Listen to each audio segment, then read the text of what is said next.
Un président ne devrait pas s'habiller comme cela. Vous l'avez vu cette image, vous l'avez commentée, elle a fait le tour des réseaux sociaux, commentée par la presse française et évidemment la presse européenne. Un président de la République, le dimanche des élections législatives, descendant de sa voiture officielle en costume, évidemment le costume impeccable du président avec la rosette. Et puis quelques heures plus tard, un président transfiguré avec un blouson en cuir d'aviateur, un jeans, une paire de Ray-Ban, une casquette et un foulard. La première dame évidemment avait posé le tailleur sur mesure pour déambuler avec son mari, elle aussi en jean, ambiance rock, détendue. Qu'est-ce qu'il n'a pas entendu ce président de la République? Il se prend pour Tom Cruise dans Top Gun, avec beaucoup d'éditorialistes qui ont remarqué cette espèce d'attitude casual. Vous savez, dans l'entreprise, on dit que c'est Friday wear. Du lundi au jeudi, le patron met un costume cravate, et puis le vendredi, il s'autorise le Lacoste et le pantalon en velours. Et bien, c'est un peu la même chose. Le président nous envoyait un message. Qu'est-ce qu'il voulait dire exactement par cette tenue vestimentaire qui a quand même, il faut le dire, beaucoup été critiquée?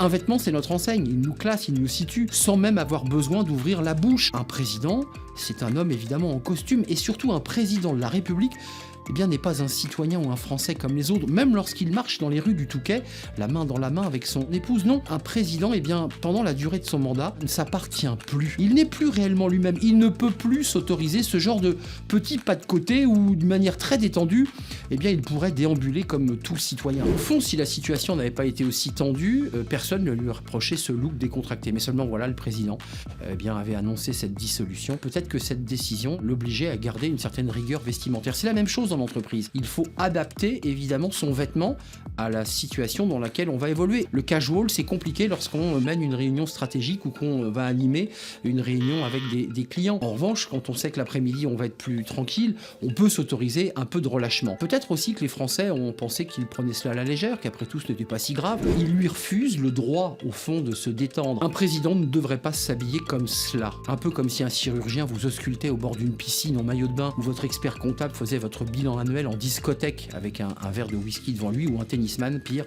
jouant au tennis en costume 3 pièces. Il y a des vêtements adaptés aux situations et au contexte, et la règle est universelle. Je vous dis à très bientôt pour un prochain Coach Arnaud.